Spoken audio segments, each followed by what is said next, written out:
While my son was swimming peacefully at the beach, an anonymous message changed everything. Leave quietly. Don't say anything to your son. I obeyed without thinking. I found out that at that exact moment, a criminal gang was waiting for the signal to rob my house. My own son had orchestrated everything. Before we continue, subscribe to William's Revenge Stories. Hit the notification bell because we have new stories every day. Leave your like and tell us in the comments what city you're watching from. My name is Mark White. I'm 62 years old, and I thought I knew my son David. For 34 years, I built that certainty, day by day, believing that blood ties were unbreakable. How naive I was. July 20th, 2024, should have been a perfect day. We had traveled to the Florida coast to celebrate David's birthday, a tradition we kept for years. The sun shone brightly on the golden sand, the waves broke gently against the shore, and my son looked happy swimming in the sea, just like when he was a kid. It was 6:40 p.m. when my phone vibrated. An unknown number. I usually ignore those messages, but something inside urged me to read it. The words that appeared on the screen chilled my blood. Mr. White, it's Sarah. Leave the beach quietly. Don't say anything to your son, David. It's urgent. Your life and your property are in danger. Sarah Jenkins, my trusted housekeeper for 15 years. A serious, responsible woman who never exaggerated or caused unnecessary alarm. If Sarah sent a message like that, something truly serious was happening. I looked toward the sea where David was floating peacefully on the waves, oblivious to everything. My heart began to beat wildly. What did she mean, don't say anything to my son? Why would Sarah specifically mention David in that context? I stood up from the beach chair, trying to act normal, although my hands were shaking slightly. I walked toward the public restrooms located near the parking lot, far enough away that David couldn't hear me. With clumsy fingers, I dialed Sarah's number. She answered on the first ring. Her voice sounded tense and scared. "Mr. Mark, thank God you called," Sarah whispered, as if afraid of being overheard. "I don't know how to tell you this, but 3 days ago, I heard something terrible. I was cleaning the second-floor hallway when I heard voices in the living room. David was talking to someone named Adam Vance. At first, I didn't pay attention. I thought it was a normal business conversation. What did you hear, Sarah? I asked, feeling my throat go dry. They were planning something, sir. David was telling this Adam guy that everything would be perfect, that you would miss your flight back because he would hide your passport during the beach trip. Sarah's voice broke slightly. While you were stuck solving the documentation problem, they would break into the house. The world seemed to stop around me. The sound of the waves became distant. The voices of other beachgoers turned into an incomprehensible murmur.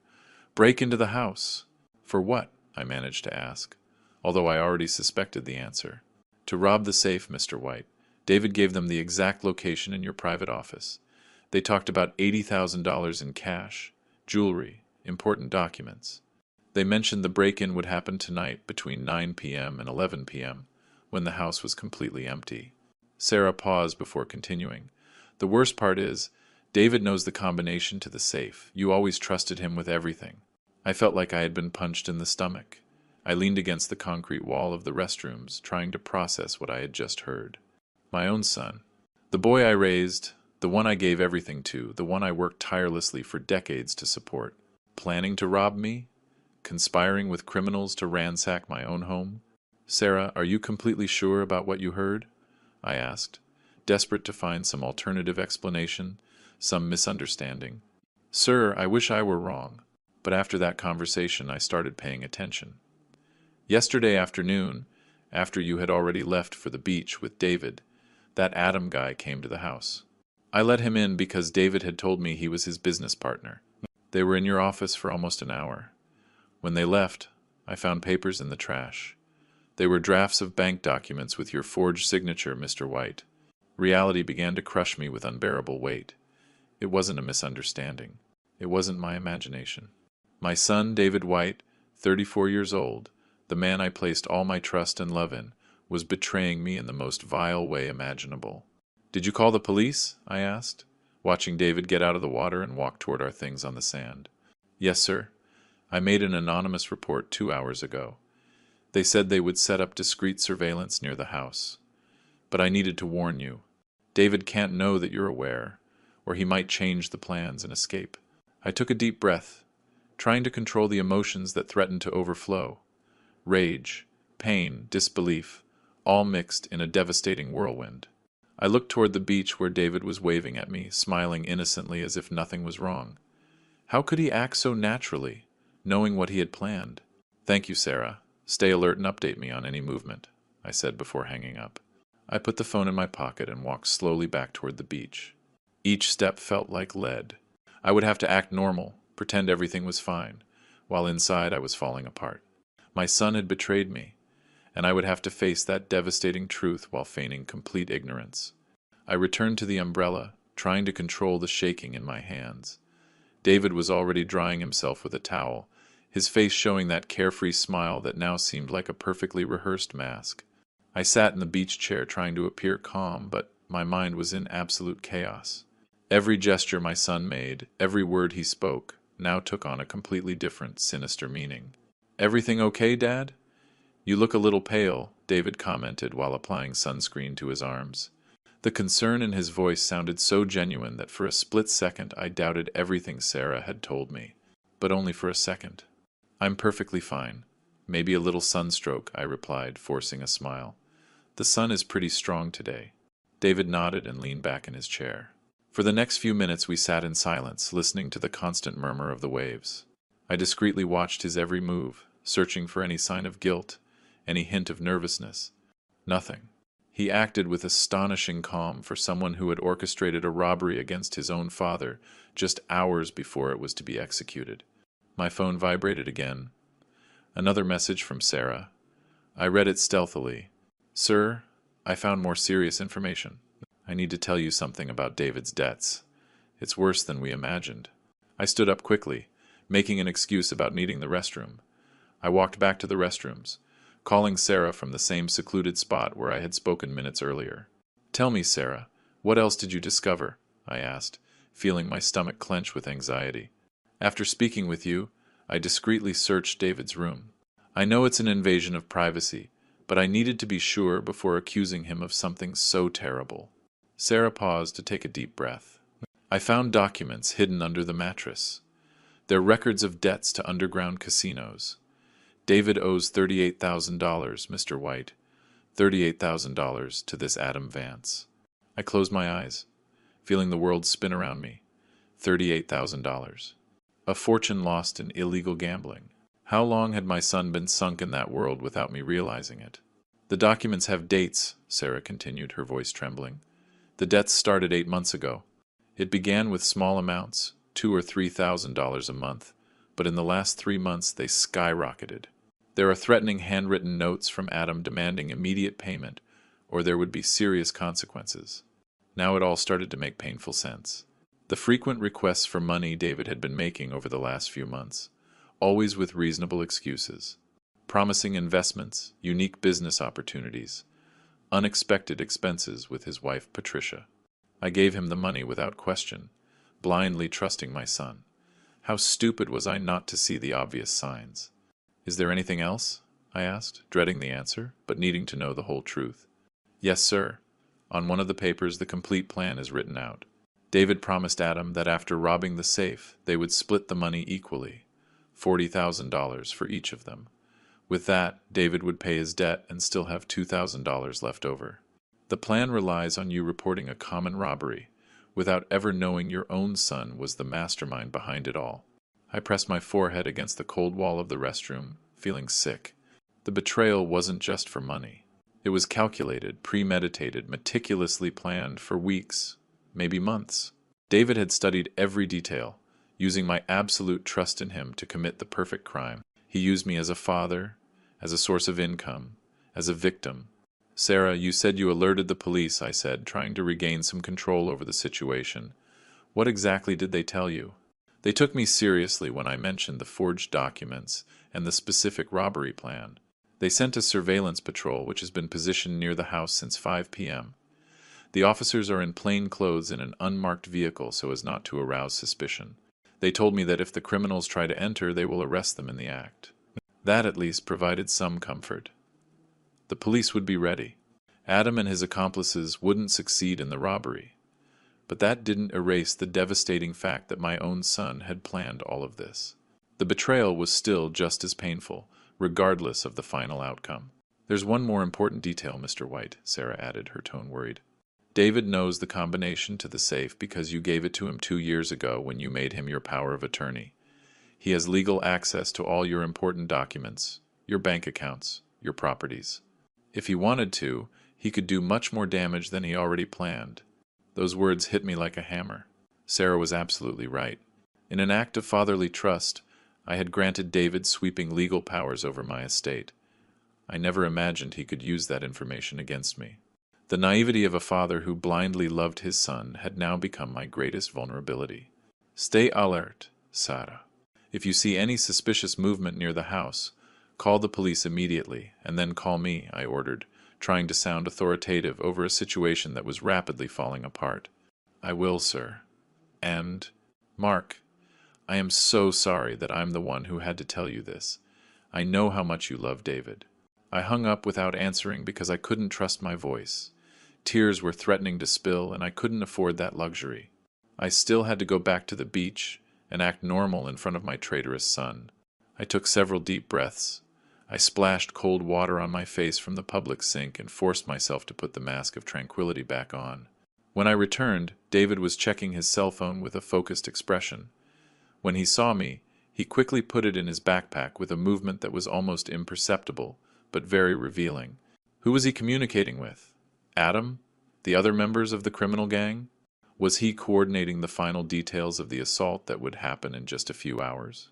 "Hey, Dad, I was thinking we could stay for dinner here on the beach," David suggested, pointing to a nearby restaurant with a terrace facing the sea. "They have spectacular fresh seafood. We can relax, enjoy the sunset, make this day memorable." Memorable, the word echoed in my mind with bitter irony. This day would be etched in my memory forever, but not for the reasons David was pretending. "Sure, David. That sounds perfect," I replied, forcing enthusiasm into my voice while my mind worked frantically, analyzing every detail of the last few months. I leaned back in the chair, feigning relaxation, but internally a painful process of reconstruction was beginning. Every recent conversation with David now took on a completely different shade. The memories flowed like an relentless avalanche, showing me obvious signs I had ignored out of blind fatherly love. I remembered March 2024. David came home sweating nervously, asking to borrow $5,000 for an urgent investment in technology. His hands trembled slightly when he signed the promissory note he never paid back. I attributed his nervousness to excitement about the business opportunity. Now I understood he had probably just lost that amount in some underground casino and needed to cover the hole before Patricia found out. Then came April.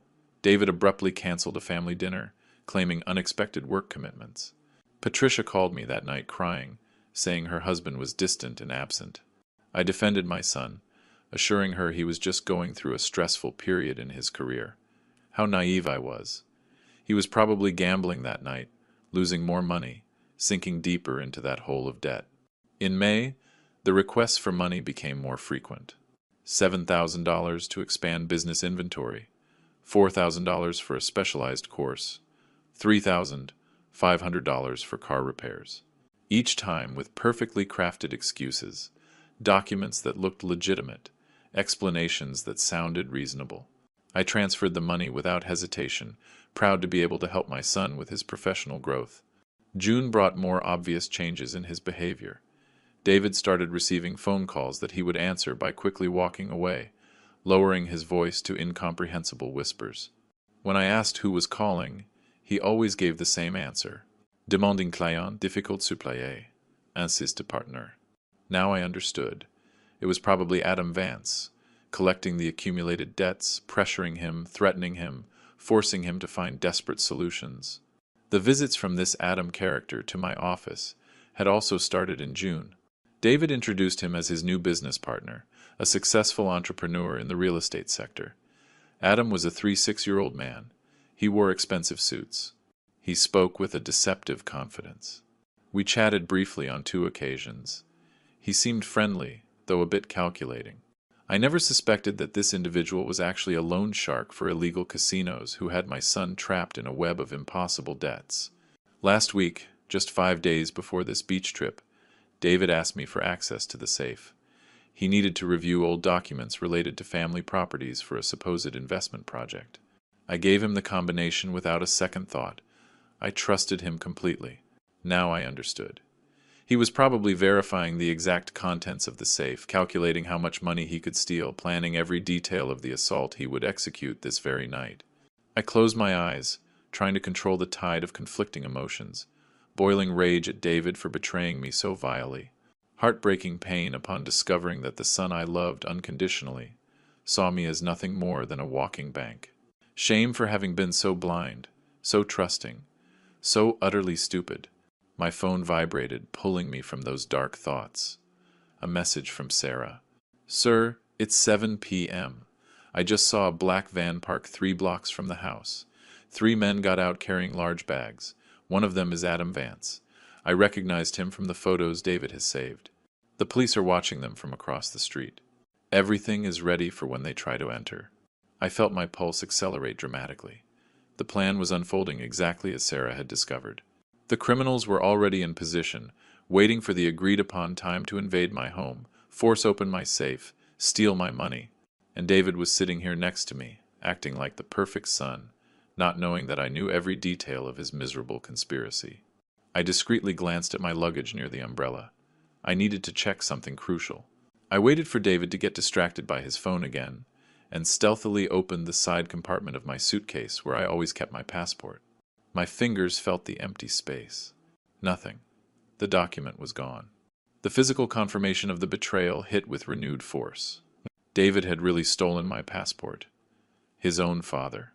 He did it while I slept soundly the night before, probably tiptoeing into my hotel room, rummaging through my luggage, taking the document with calculating hands. All to ensure I would miss my flight scheduled for tomorrow, that I would be trapped dealing with endless bureaucracy, giving him enough time to complete the robbery. "Looking for something, Dad?" David asked casually, though I detected a certain tension in his jaw. "Nothing important. Just checking that I didn't forget my phone charger," I lied, zipping the suitcase quickly. David nodded, but I noticed his gaze slide briefly to the compartment I had just checked. Did he know I had just discovered the missing passport? Did he suspect that I suspected something? I had to act with extreme caution. If David sensed his plan was discovered, he could alert his accomplices, change the strategy, escape before the police could arrest them. The sun began to set, painting the sky in spectacular shades of orange and purple. Families packed up their belongings, preparing to return home. Children ran, shouting happily, chasing seagulls. Couples walked hand in hand along the shore. Everything seemed so normal, so peaceful. No one would imagine the devastating drama unfolding silently beneath that calm appearance. "Dad, I'm serious. You seem strange today," David insisted, studying me with uncomfortable attention. "If something is bothering you, you can tell me. You know I'll always be here to support you with whatever you need." The hypocrisy of those words almost made me laugh bitterly. What a masterful performance. What absolute cynicism, talking about support, while simultaneously orchestrating the most painful robbery imaginable. Not just a theft of money, but the complete destruction of trust between a father and son, the annihilation of a bond I thought was sacred and unbreakable. "I'm fine, son. Just a little tired from the sun," I replied, keeping the mask firmly in place. "Let's go to dinner. Like you suggested. I need something cool to drink." David smiled, satisfied, believing he had dispelled my supposed worries. We walked together toward the restaurant while I carried the crushing weight of this terrible knowledge. In a few hours, I would face the most difficult decision of my life. We sat on the restaurant terrace with a privileged view of the ocean horizon.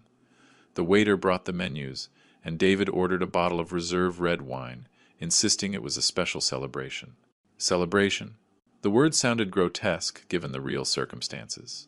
He was celebrating the anticipated success of his robbery, while I was digesting the bitterest betrayal I had ever experienced. While David studied the menu with feigned concentration, I took the opportunity to discreetly check another message from Sarah that had just arrived. "Mr. White, I found something else in David's room. Copies of your bank documents with signatures that don't exactly match your handwriting. I took pictures and am sending them to you now. I think he tried to forge your signature on several papers over the last few months. The images arrived seconds later. I enlarged the screen, feeling my body temperature rise dangerously. There they were. Applications for bank loans for considerable amounts, cosigner contracts for third parties, authorizations for international transfers. All bore my supposed signature, but with small, obvious inconsistencies for anyone who knew my real one. The slant of certain letters was different, the pressure of the stroke too uniform, the loops of the W in white slightly more closed. David wasn't just planning to rob me tonight. He had been systematically trying to defraud me for months, forging my signature to obtain credit, using my name as collateral. If those fraudulent loans were approved, I would be legally responsible for debts I never authorized. My estate, built with decades of honest work, could disappear to finance the destructive addictions of my own son. "What do you think about ordering the grilled seafood platter?" David suggested, interrupting my dark thoughts. "You always said it was your favorite dish when we came here." I nodded mechanically, not really processing his words. My brain was working frantically, processing the full implications of everything I'd discovered. David wasn't acting just out of temporary desperation over gambling debts. This was something deeper, darker. He had crossed fundamental moral lines repeatedly, with cold premeditation, without showing any apparent trace of guilt or remorse. Sarah sent another message. "The forged papers are dated starting in February. There are at least 6 different attempts at different banks. Some were rejected due to inconsistencies in the documentation, but others are still in the approval process. If those loans are approved, they could seize your properties." February, 5 months ago. All this time David had been methodically working to destroy me financially. The direct requests for money, which I gave him voluntarily, were not enough for his growing needs. He needed more, always more. And when I couldn't give him larger amounts without question, he simply decided to take them by force, through deception and theft. "Dad, seriously, you are very distracted," David commented, his tone slightly irritated. "We've been sitting here for 10 minutes and you've barely said anything. If you'd rather go back to the hotel to rest, we can have dinner later." That suggestion immediately alerted me. Going back to the hotel meant more time before returning home, more time for his accomplices to complete the assault without interference. David needed to keep me away from the house for as long as possible to ensure the success of his criminal plan. "No, I'm fine. I was just thinking about some work matters," I replied, grabbing the menu and pretending to study it with interest. "Let's order now. I'm pretty hungry after all that Sunday." David seemed to relax slightly at my response. He called the waiter and ordered for both of us with that casual familiarity that had characterized our relationship for years. Watching him act so naturally, I wondered when exactly something fundamental inside him broke. At what precise moment did my son transform into this stranger, capable of betraying his own father with such apparent ease? My phone vibrated again. This time it was a direct message from the police, using the number Sarah had provided them. "Mr. White, this is Inspector Ramirez from the Central Precinct. Your employee alerted us to the robbery plan scheduled for tonight. We have active surveillance on your home. The suspects are already in position, waiting. We need to know if you plan to return to your residence tonight, or if you prefer we proceed with the arrest when they attempt to enter." The time had come to make crucial decisions. I could stay at the beach, feigning ignorance. Allow David to believe his plan was working perfectly. Let the police arrest Adam and his accomplices when they tried to force entry. That would protect my property, but it would allow David to escape without direct consequences, at least initially. Or I could return home immediately, confront the situation head-on, force David to face the consequences of his actions as everything collapsed before his eyes. That option was more emotionally painful, but also more honest. No more lies, no more charades, just the brutal truth, exposed without mercy. The food arrived, steaming and aromatic, but I could barely take a bite. Every piece of fish felt like sand in my mouth. David ate with apparently genuine appetite, chatting cheerfully about future plans, shared projects, upcoming family moments. All elaborate lies, all part of the masterful performance he had perfected over months. "You know what, David?" I said, interrupting his monologue about some supposed family vacation he wanted to organize for Christmas. "I think we should drive back home tonight instead of staying until tomorrow, as originally planned." David dropped his fork, making a clattering noise against the plate. His face visibly paled, even in the dim light of the terrace. "What? Why?" "We already paid for the hotel for 2 nights. We had plans for the beach tomorrow, too. I remembered some extremely important documents I left on my desk. Contracts that I must review urgently before Monday, I improvised, carefully watching every micro-expression on his face. But Dad, they're just papers. They can wait one more day. We're here to relax, to enjoy our time together, David insisted, barely concealed desperation seeping into his voice. They can't wait, David. These are critical matters that require my immediate attention, I maintained, my tone firm and unyielding. We will finish dinner and leave for home tonight. I saw genuine panic replace the mask of tranquility on his face. His hands began to shake slightly. He fumbled for his phone, probably trying to send an alert message to his accomplices, but I had made my final decision. David tried to hide his growing nervousness, but it was obvious to someone who had known him since birth. His eyes darted restlessly between his phone and my face, searching for any sign that I was joking about returning early. But my expression remained serious, determined, implacable. Dad, think about it. The drive back is almost 3 hours on the highway at night. You'll be exhausted driving. It's dangerous, he argued, trying to sound reasonable, but his voice betrayed his poorly contained anxiety. Besides, those documents you mentioned, they can be scanned and emailed. I can help you with that right now, if you want. I watched him closely as I slowly chewed a piece of bread. Every argument he presented revealed his desperation to keep me away from the house until his accomplices completed the robbery. The irony was devastating. My son was working so hard to deceive me, his criminal dedication was almost admirable. While he talked non-stop, inventing reasons to prolong our stay, my mind was facing a much deeper dilemma than the logistics of the trip. I looked at the man sitting across from me. The child I taught to walk. The teenager I comforted during his first heartbreaks. The young man I hugged proudly at his college graduation. All those memories crashed violently against the present reality. This same human being was betraying me in the cruelest way possible. Where did I fail as a father? What mistakes did I make during his upbringing to produce this catastrophic result? Did I give him too much without teaching him the real value of effort? Did I protect him too much from the consequences of his actions when he was young? The questions piled up without satisfactory answers. But simultaneously, another part of me, colder and more calculating, understood that I was not responsible for David's adult decisions. He chose to enter the murky world of underground gambling. He chose to accumulate impossible debts with dangerous criminals. He chose to plan a robbery against his own father instead of honestly asking for help.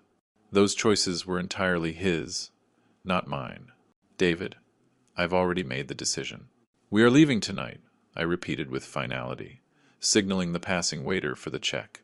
I saw David clench his fists under the table, his jaw tensed visibly. For a fleeting instant, I saw something dark cross his gaze. Rage, hatred, absolute frustration at the collapse of his meticulously prepared plan. Whatever it was, it vanished quickly, replaced again by that mask of false filial concern. Okay, Dad. If that's what you want, we'll go back, he finally conceded. His defeated tone would have seemed genuine if I didn't know the underlying truth. But at least let me drive. You're tired, and I don't want us to have an accident from fatigue. That suggestion triggered new alarms in my brain. If David drove, he could control the speed, make strategic stops, gain precious time for Adam and his men to complete the assault before our arrival. Or worse, he could intentionally cause a delay, a fabricated mechanical breakdown, any desperate tactic to keep me away from the house long enough. Don't worry, I'll drive just fine. I know that route perfectly, I replied, paying the bill, and standing up from the table before he could raise any more objections. We walked in tense silence to the parking lot where I had left my car. The sun had completely set, leaving the sky in deep violet tones. Stars were beginning to appear shyly. The sea breeze carried salty aromas mixed with fragrances from nearby restaurants.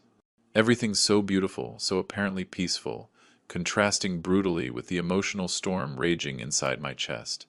As we loaded the luggage into the trunk, David constantly tried to check his phone with furtive movements. I saw him type hasty messages that he erased and rewrote several times. His fingers trembled on the screen. Finally, he put the device in his back pocket with the grim expression of someone who has just sealed an inevitable fate. We got into the car, and I started the engine. It was 8:15 p.m. According to Sarah's information, Adam and his men planned to enter my residence between 9 p.m. and 11 p.m. If I maintained a constant speed, without unnecessary stops, we would arrive at approximately 10:30 p.m., just in time to intercept the crime in progress. The first 30 minutes of the trip passed in almost absolute silence, broken only by the hum of the engine and the sound of tires on asphalt. David stared stubbornly out the window, pretending to admire the nighttime landscapes that were barely visible in the darkness. I kept my hands firmly on the wheel, focused on maintaining my composure while mentally processing how the coming events would unfold. Suddenly, David broke the silence. "Dad, I really need to use the bathroom. Can we stop at the next gas station?" I recognized the tactic immediately. Another strategy to delay our arrival. If we stopped, he would take his time in the bathroom, maybe buy unnecessary snacks. He would do anything to waste precious minutes. Every minute brought us closer to the time when his accomplices would be inside my house, looting my property. "Hold it until we get home." "It's less than 2 hours," I replied without slowing down. "But Dad, I really need to go." "I can't wait that long," he insisted, his tone increasingly urgent and slightly hysterical. "David, you will hold it. We are not stopping," I declared with an authority that allowed no argument. I heard him exhale with obvious frustration. His hands clenched and unclenched nervously on his knees. He took out his phone again, trying to make a call, but the signal in this rural area was weak and intermittent. He cursed under his breath when the connection failed repeatedly. 20 minutes later, he tried another strategy. "Dad, I think the engine is making a weird noise. We should check it before it becomes a bigger problem." I didn't answer. I just kept driving with iron determination. David squirmed uncomfortably in his seat as time moved forward inexorably. Every mile we covered sealed his fate, and that of his criminal accomplices, more tightly. My phone finally rang, breaking the oppressive tension. It was Sarah calling. I activated the speakerphone, knowing David would hear everything. It didn't matter keeping secrets anymore. "Mr. White, the men are forcing the back door lock right now. The police are waiting for your confirmation to intervene," Sarah reported, her voice agitated with adrenaline. David froze completely. His face lost all color, turning a ghostly white in the dim light of the car's dashboard. "Tell them to proceed with the arrest, Sarah." "I'll be there in about an hour," I replied, my voice strangely calm as I watched David slowly crumble in the passenger seat out of the corner of my eye. I hung up the phone, and the silence that followed was deafening. David didn't say a word. He just breathed raggedly, as if the oxygen was running out inside the car. His hands trembled uncontrollably on his thighs. Beads of sweat began to form on his forehead despite the air conditioning running at full blast. "Dad," he finally began, his voice broken, a voice I barely recognized as his. I can explain." "No," I interrupted sharply, without taking my eyes off the dark road, lit only by the car's headlights. "There are no explanations that justify what you did. Save your words for the lawyers you'll need to hire very soon." David sobbed audibly, a guttural sound loaded with genuine panic, finally replacing all the elaborate acting of the past few hours. "Please, Dad, you need to understand. I had huge debts. Adam was threatening me constantly. I didn't know what else to do. I was desperate. I gripped the steering wheel tightly, restraining the fury that threatened to explode violently. And your first choice was to rob me? To conspire with criminals to assault your own family home? To forge my signature on bank documents for months?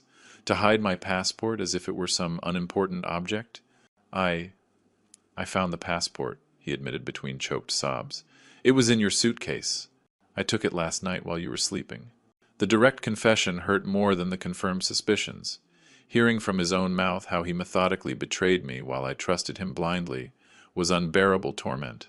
Part of me still held on to childish hopes that there was some misunderstanding, some alternative explanation.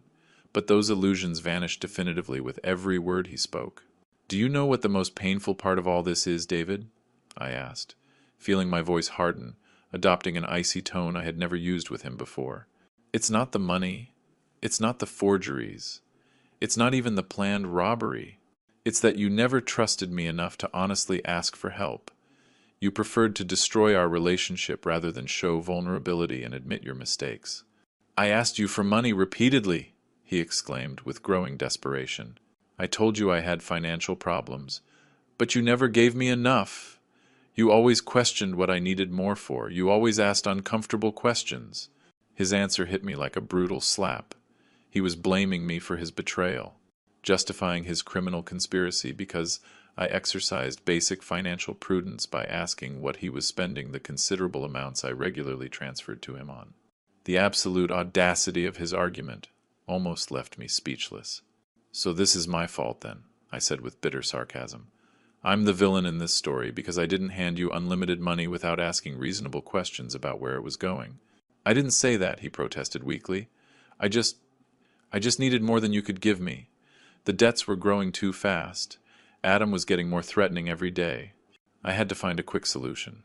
Solutions that included stealing $80,000 from my safe, for which you knew the combination only because I trusted you completely, I pointed out with relentless harshness. Solutions that required forging my signature to get fraudulent loans, using my estate as collateral without my knowledge or consent. David buried his face in his hands, crying openly now. His shoulders shook convulsively. Part of me, that stubborn portion of paternal love that survived despite everything, felt instinctive compassion seeing him like this.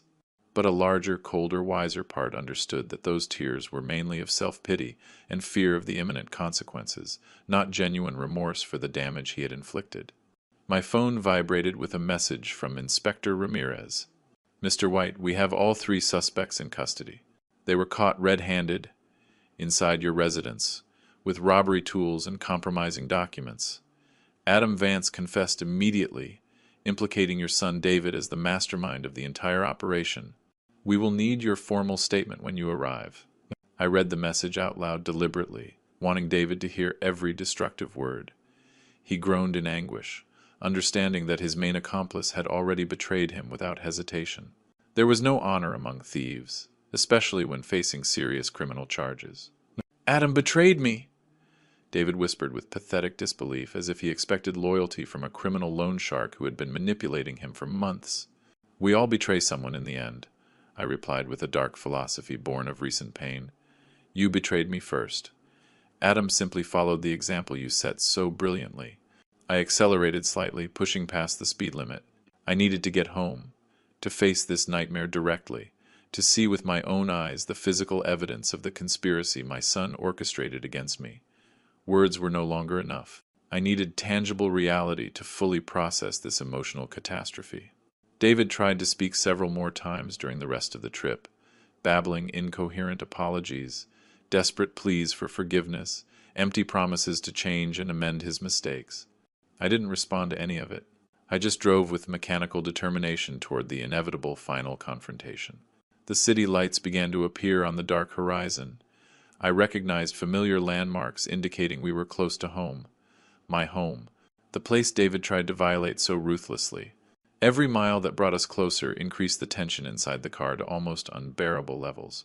Finally, we turned onto the residential street where I had lived for 30 years. Police cars with flashing lights partially blocked the entrance. Curious neighbors crowded at windows and doors, watching the unusual spectacle. Sarah was waiting in the front yard next to several uniformed officers. I stopped the car in front of the house. David didn't move. He remained frozen in his seat like a statue, staring at the scene with absolute horror painted on every line of his ruined face. I got out of the vehicle, feeling my legs weaken slightly after hours of accumulated tension. Sarah ran to me, her expression relieved, mixed with deep concern. We hugged briefly, and I felt her trembling in my arms, probably processing the weight of having triggered this whole situation by alerting me to the conspiracy. "You did the right thing, Sarah." "Thank you for your courage," I whispered in her ear before letting go. Inspector Ramirez approached, showing his official identification. He was a man of about 50, his face weathered by years of police experience, his penetrating eyes seeming to evaluate every detail with surgical precision. He extended his hand, and I shook it firmly, trying to project a control I didn't fully feel. "Mr. White, I'm sorry about the circumstances of our meeting. We captured 3 individuals inside your property with specialized tools for forcing locks and safes. Adam Vance, 36, with a record for extortion and operating illegal casinos. The other 2 are Scott Price and Mike Turner, both with prior criminal records for aggravated robbery." I nodded, processing the information as I watched 2 officers stationed further ahead handling the detainees. Adam was sitting in the back seat of one of the cars, handcuffed, staring straight ahead with a defeated expression. Our eyes met briefly through the glass. and I saw something like resentment in his eyes before he looked away. Vance confessed quickly when we showed him the evidence, the inspector continued. He admitted that his main associate in this operation was David White, your son. According to his statement, David owed him $38,000 from gambling debts accumulated over 8 months. The planned robbery was a convenient solution for both of them. David would pay his debts and still make a significant profit. Hearing the official confirmation from the inspector's lips felt different than knowing it through Sarah. The words carried legal weight now, formal consequences that transcended the family sphere, becoming a prosecutable criminal matter. My son would face serious charges that could result in prison time. "Where is David?" the inspector asked, looking toward my car, where my son remained motionless in the passenger seat. "He's right there.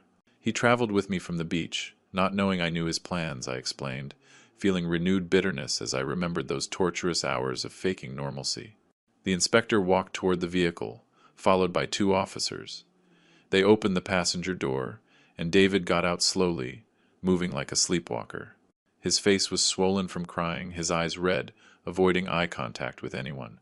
The officers asked him for identification, and he handed over his wallet with trembling hands. "David White, you are under arrest as a suspect in the planning and execution of aggravated robbery, document forgery, and criminal conspiracy," the inspector stated formally as one of the officers placed handcuffs on my son's wrists. David finally looked directly at me, his eyes silently pleading for something I couldn't and wouldn't give him. Forgiveness, perhaps. Intervention. Fatherly protection to rescue him from this disastrous situation. But I remained motionless, watching him with no definite expression. He had crossed lines that allowed no return. The consequences were arriving, as inevitable as the tide. "Dad, please, tell them there's been a misunderstanding. I can explain everything," David yelled as the officers guided him toward one of the patrol cars. "Don't let them take me like this. I'm your son, your only son." His words echoed in the silent street, where neighbors watched, scandalized, from lit windows. Public humiliation added to the private emotional devastation. But I didn't move. I didn't speak. I simply watched as they placed David in the back seat of the same vehicle where Adam was waiting. The 2 conspirators now shared a confined space, united by the consequences of their criminal actions. Sarah touched my arm gently. "Mr. White, you need to come inside and see what they found. There are things you need to know." He followed Inspector Ramirez into my home. The back door showed obvious marks where they had tried to force the lock with crowbars. Specialized tools were scattered on the hallway floor. Screwdrivers, small saws, electronic devices for disabling alarms. We went up to the 2nd floor, toward my private office. The safe door was slightly damaged, although they hadn't managed to open it completely before the arrest. The inspector pointed to documents found in the criminals' backpacks. Detailed blueprints of your house, with specific notes on the safe's location, family routines, and likely times when the property would be empty. These plans were drawn by someone with intimate knowledge of your home's layout. The handwriting matches samples we took from your son's personal documents. David prepared everything meticulously for weeks. I took the papers with hands that trembled slightly. Seeing David's familiar handwriting on those criminal diagrams was surreal and nauseating at the same time. He had drawn every room with architectural precision, marking entry and escape routes, identifying security cameras and their blind spots, calculating the time needed for each phase of the robbery. Sarah appeared, carrying a cardboard box. "I found this hidden under David's bed when the officers searched his room. Sir, I think you need to see it now." I opened the box, feeling a growing dread. Inside were dozens more documents. My bank statements, which David had copied without authorization, photographs of the inside of the safe, taken secretly when he had legitimate access months ago, preliminary contracts with forged signatures, trying to obtain lines of credit using my name as a co-signer. But the most disturbing thing was at the bottom of the box. A spiral notebook containing handwritten notes, detailing alternative plans if the robbery failed. One page specifically described the possibility of forging a broad power of attorney that would allow him to sell properties in my name. Another page contemplated scenarios where I might suffer some incapacitating accident, leaving him as the sole heir and administrator of my estate. "David wasn't just planning to rob you this one time," Sarah said, her voice cracking with genuine horror. He was thinking of ways to eventually take total control of everything you own. I closed the notebook, feeling violently ill. My son wasn't acting out of momentary desperation. This was calculated ambition, systematic greed, a conscious willingness to destroy me financially if it became necessary to satisfy his needs. Inspector Ramirez took detailed photographs of the notebook and all the compromising documents while I sat in my office chair, processing the full magnitude of the betrayal. Each page revealed deeper levels of malicious planning. David didn't just make a desperate mistake. He systematically built a strategy to strip me of everything I had built over decades of honest work. "Mr. White, I need to ask you some formal questions for the record," the inspector indicated, taking a digital recorder from his briefcase. "With your permission, I will record this conversation as part of the official investigation." I nodded mechanically. The next 2 hours passed in an exhaustive interrogation where I chronologically reconstructed all the events. David's frequent requests for money, his behavioral changes, Adam's visits, Sarah's warning message, my decision to return early from the beach. The inspector took meticulous notes, interrupting occasionally to clarify specific details or request exact dates. "The forged bank documents are particularly serious," the inspector commented, showing me enlarged copies where my supposed signature appeared with obvious inconsistencies. "Your son tried to get loans totaling $120,000 using your identity. 3 applications were rejected for administrative irregularities, but 2 are still in the approval process. If those loans had been authorized, you would be legally responsible for debts you never contracted." $120,000. The figure was astronomical. David wasn't just looking to solve his $38,000 of immediate debt. He was planning to enrich himself considerably by exploiting the credit reputation I had carefully built over my entire professional life. The absolute audacity of his intentions left me breathless. "We also reviewed the cell phone seized from Vance," the inspector continued, sliding his electronic tablet toward me, showing screenshots. "We found WhatsApp conversations between him and your son dating back to February 2024. Here, David specifically discusses how much money is in the safe, mentions jewelry inherited from his late mother, describes property documents that could be sold quickly on the black market." I read the messages, feeling each word like a renewed stab. David spoke of my deceased wife's jewelry as simple, tradable commodities. Those pieces had incalculable sentimental value for me, tangible memories of 40 happy years of marriage. To him, they were just liquid assets with no emotional meaning. One particular message chilled my blood. "The old man trusts me blindly. He'll never suspect a thing until it's too late. By then, we'll be long gone with the money." David wrote that just 3 weeks ago. 3 weeks during which I continued to treat him with unconditional love, inviting him to family dinners, planning that beach trip that was supposed to celebrate his birthday. "There's more," the inspector added with a grave expression. We found drafts of unsent emails on David's phone, addressed to contacts abroad. He was researching possibilities of transferring large sums of money to offshore accounts in tax havens. He was clearly planning to flee the country once the robbery was complete. The full picture emerged with devastating clarity. David didn't just plan to rob me and continue living normally, eventually facing me. He intended to disappear, taking my money, leaving me financially and emotionally destroyed, likely with no chance of recovering anything. Patricia and his pregnancy would also be abandoned, left with no resources or explanations. "Does Patricia know any of this?" I asked suddenly, remembering my pregnant daughter-in-law, who was surely wondering where her husband was tonight. "We sent officers to her home an hour ago to inform her of the situation," the inspector replied. "According to the report, she was in complete shock. She kept insisting there must be some mistake, that her husband would never do something like this. She is being treated by emergency medical services due to her pregnancy and the emotional impact of the news." Additional guilt piled onto the mountain of toxic emotions I was already carrying. Patricia was innocent in all of this. A collateral victim of David's criminal actions, now facing the possibility of raising a baby alone while her husband served time in prison. The damage my son caused was spreading in concentric circles, affecting people who loved and trusted him. Sarah entered the office carrying a tray with coffee that no one had asked for, but that we all needed. Her eyes were red, showing recent tears. She had worked in this house for 15 years. She watched David grow up since he was 19. She considered him practically family. Discovering his criminal nature probably devastated her almost as much as it did me. "Mr. White, Patricia just arrived," Sarah announced in a trembling voice. "She's in the living room asking to speak with you urgently. The paramedics are with her, but she insisted on coming." I went down the stairs, each step feeling like a mountain I had to climb. Patricia was sitting on the sofa, one hand protectively on her 4-month pregnant belly. Her face showed marks of intense crying, smeared makeup, the expression of someone whose world has just completely collapsed. 2 paramedics stood nearby, monitoring her vital signs with portable equipment. "Mark, tell me this isn't true," she pleaded in a broken voice as soon as she saw me enter. "Tell me David didn't do what the police are saying. There has to be an explanation. Some terrible misunderstanding." I sat beside her, taking her cold hands in mine. "Patricia, I wish I could tell you it's a mistake, but all of it is true. David planned to rob us. He has massive debts with criminals. He forged my signature on bank documents.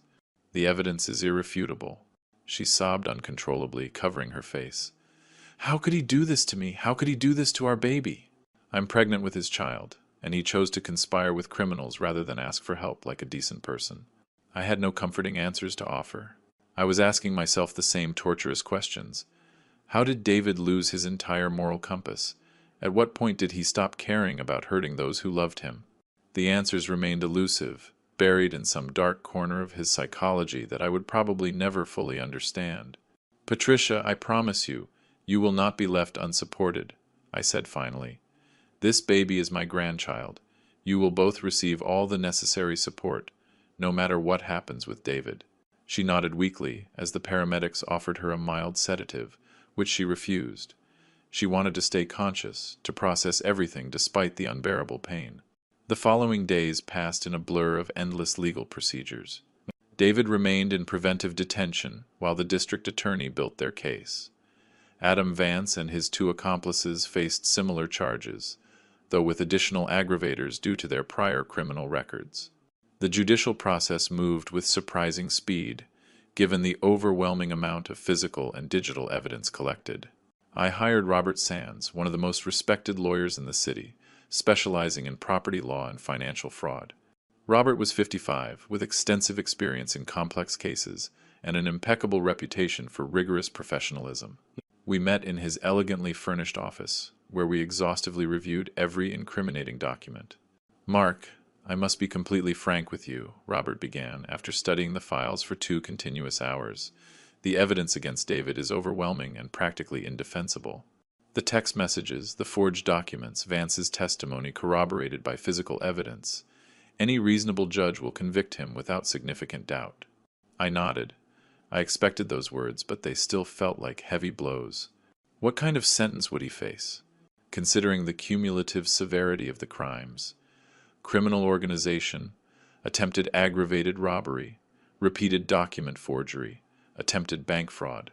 We are talking about 4 to 6 years of effective prison time, with no possibility of parole, Robert explained, adjusting his glasses as he consulted updated penal codes on his computer. 4 to 6 years. David would be almost 40 when he got out. His professional life destroyed, his marriage likely over, his relationship with his child non-existent during the most crucial formative years. The consequences extended devastatingly into the foreseeable future. "But there is another, equally urgent matter we must attend to immediately," Robert continued, opening a different folder.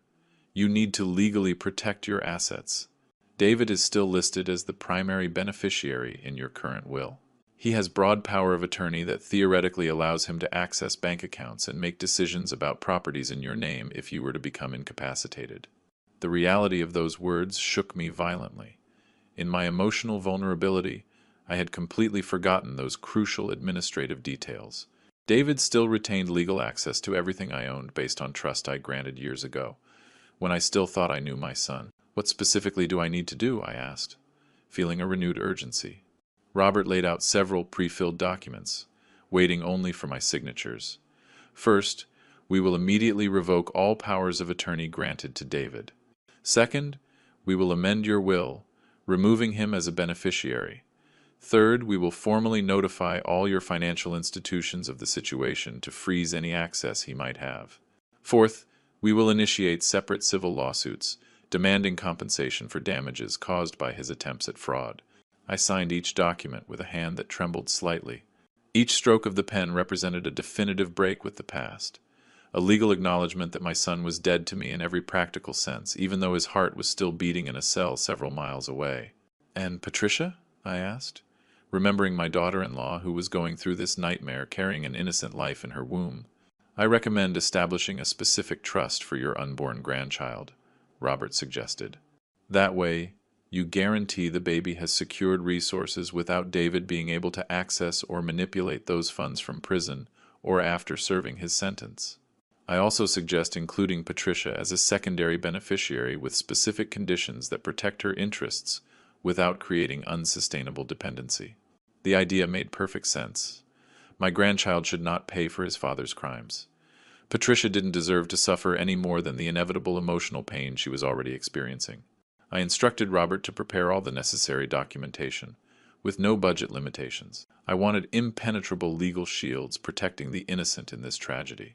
"There is one additional detail I discovered while investigating David's finances," Robert mentioned, his expression uncomfortable. "For the last 6 months, he was selling confidential information about your company's business operations to Adam Vance, who then used that data to manipulate investments in parallel markets. Technically, that constitutes industrial espionage, in addition to all the other charges." I closed my eyes, feeling that familiar nausea. Every new revelation added additional layers of betrayal. David didn't just attack me personally as a father.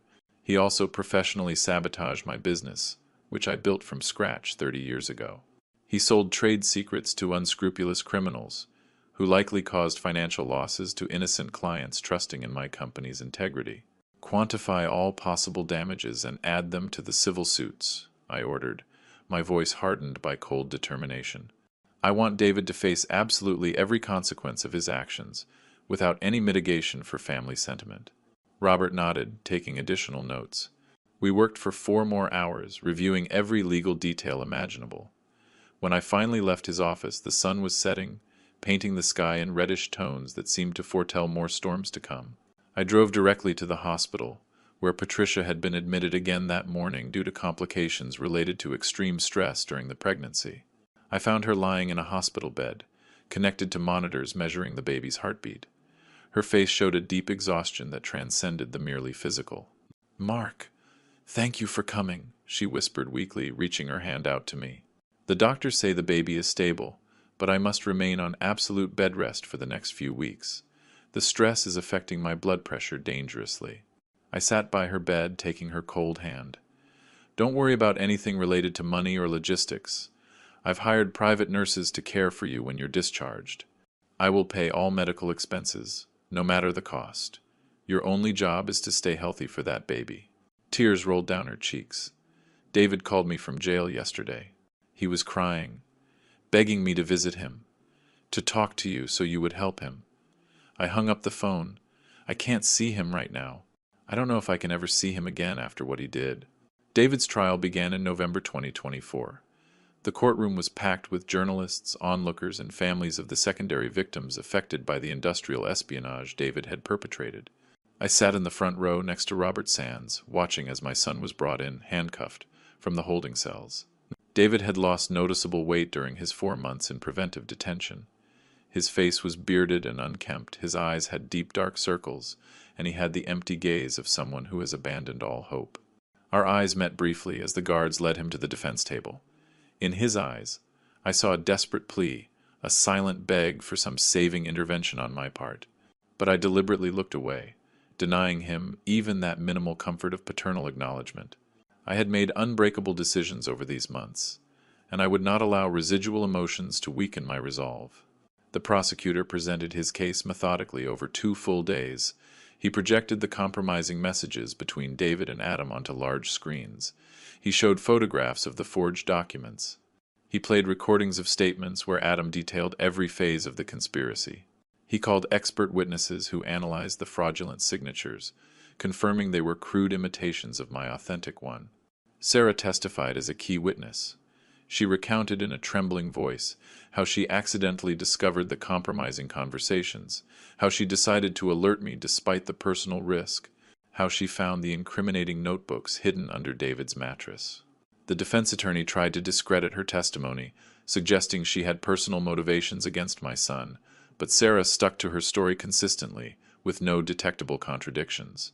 Patricia did not attend the trial.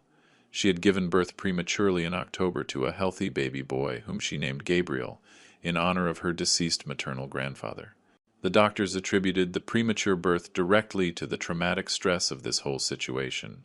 She presented her testimony via video conference from her home, explaining through tears how she discovered her husband's double life, how he systematically hid his growing debts from her, and how she now faced raising a newborn alone while processing the devastating betrayal. The most shocking moment came when the prosecutor projected excerpts from David's personal notebook, where he detailed hypothetical scenarios of my death or incapacitation. If the old man had a stroke, I would have total control through the power of attorney David had written in clear handwriting in an entry dated in May. I could sell the secondary properties without anyone questioning the transactions. No one would suspect if everything looks legally correct. Hearing those words read aloud by the prosecutor turned my stomach violently. David didn't just contemplate robbing me. He actively speculated on taking advantage of my possible death for personal gain. The son I carried in my arms as a baby, whom I taught to read and write, whom I supported at every stage of his life, had come to consider my death a convenient financial opportunity. David's defense attorney tried weak arguments about gambling addiction being an illness that diminished his criminal responsibility. He presented psychiatric evaluations suggesting my son suffered from impulse control disorders exacerbated by pressure from Adam. But the prosecutor shattered those arguments, showing how David meticulously planned every detail for months, demonstrating full cognitive capacity and conscious premeditation. David had the opportunity to testify in his own defense on the last day of the trial.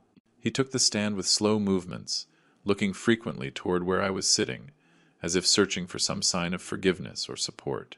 He began with a broken voice. I recognized that I made terrible mistakes.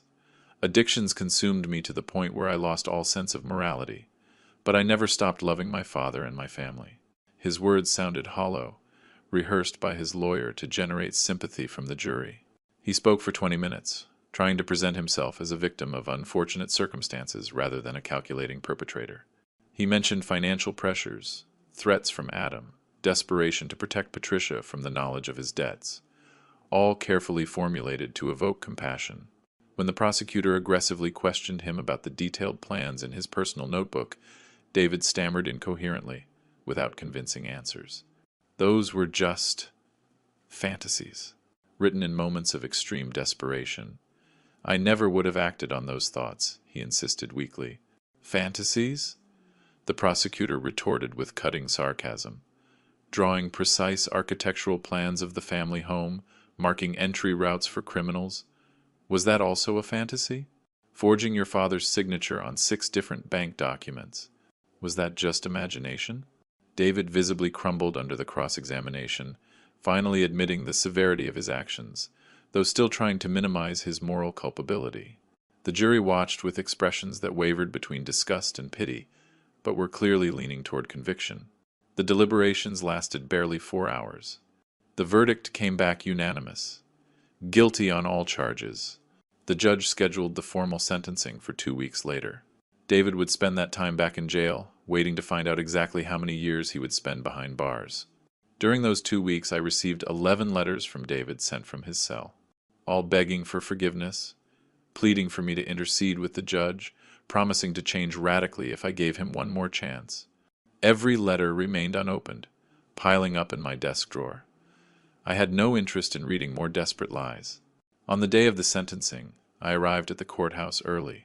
The judge, a stern man in his 60 seconds with a reputation for toughness, carefully reviewed all the aggravating and mitigating factors before delivering his final decision. David White has been found guilty of criminal organization, attempted aggravated robbery, repeated document forgery, multiple counts of attempted bank fraud, and industrial espionage. Considering the extensive premeditation, the abuse of family trust, the emotional damage caused, and the lack of genuine remorse, this court sentences you to 4 years of prison, with no possibility of early parole. David sobbed audibly upon hearing the sentence. 4 years. His lawyer had hoped to get 3 with good conduct, reducible to 2, but the judge was inflexible. The guards lifted him up to escort him back to the holding cell when David cried out desperately, "Dad, please, look at me. Say something." I remained motionless, my face expressionless, denying him any response he might interpret as weakness or a future possibility of reconciliation. 3 years have passed since that terrible day on the beach, when I received Sarah's message that irrevocably changed my life. Today is March 2027.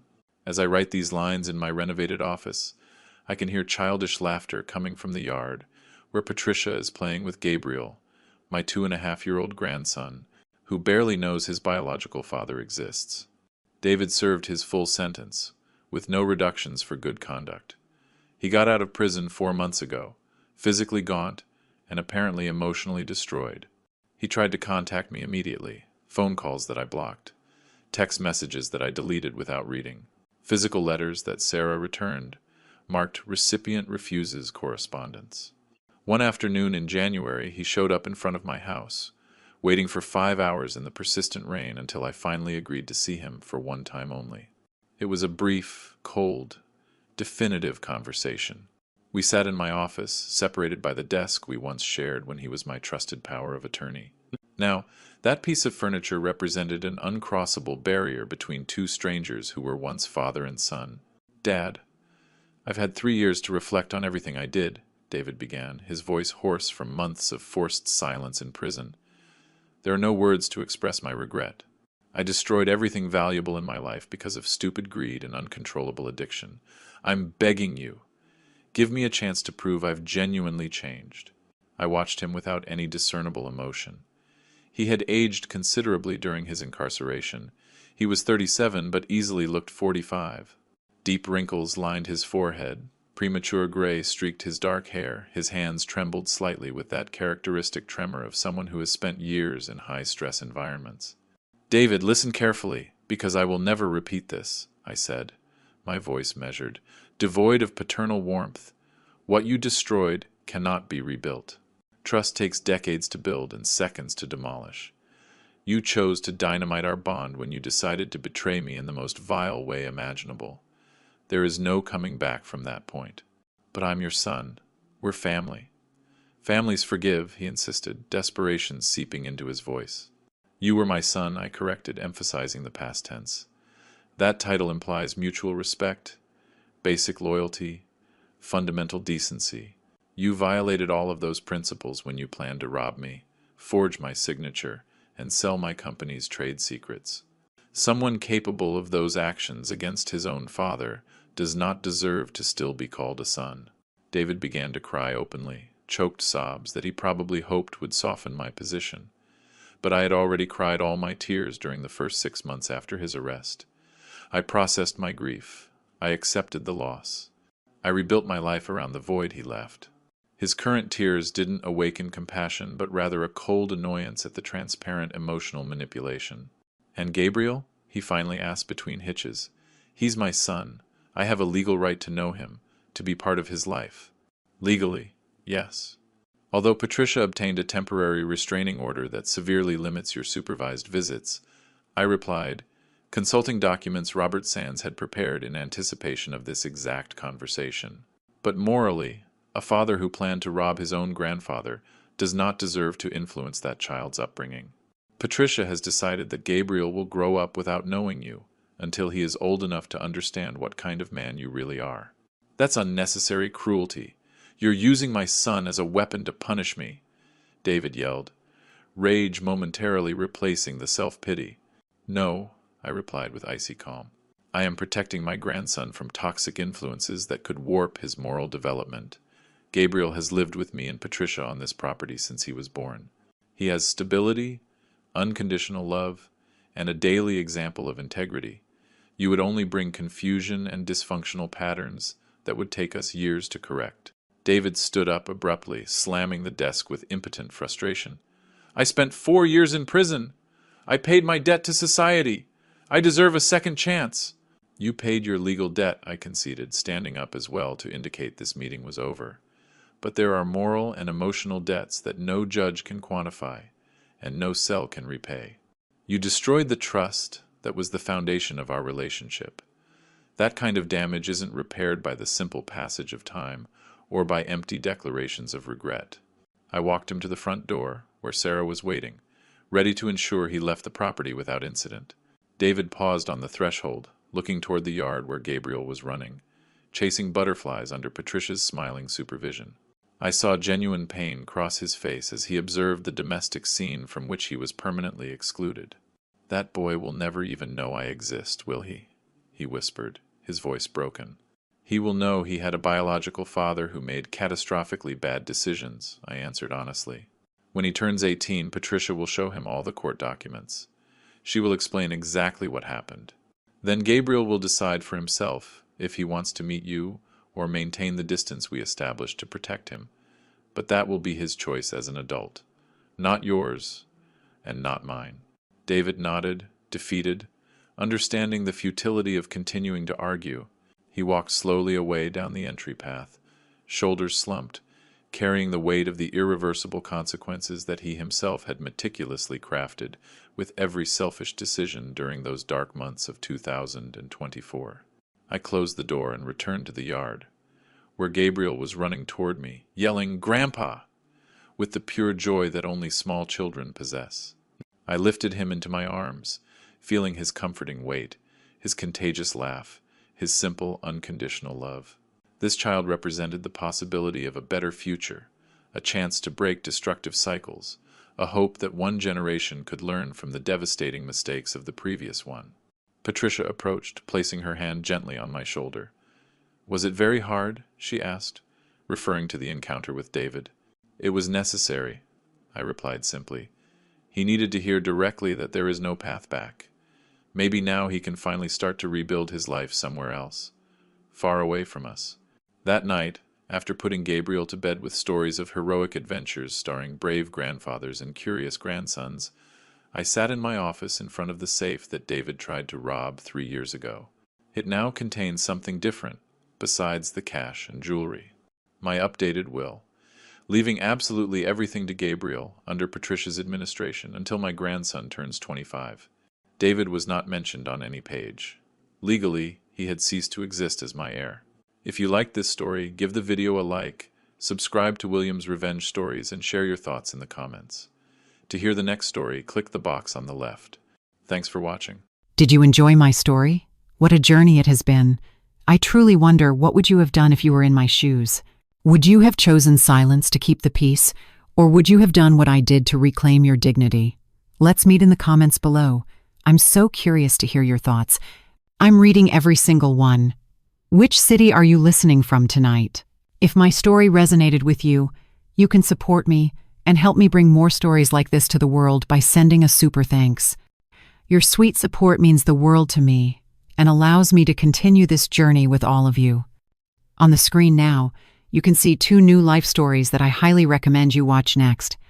There are so many more on my channel, each with its own lessons and triumphs. Don't forget to subscribe and click the notification bell so you never miss a new chapter. Thank you for being here with me. Until the next story, with love and respect.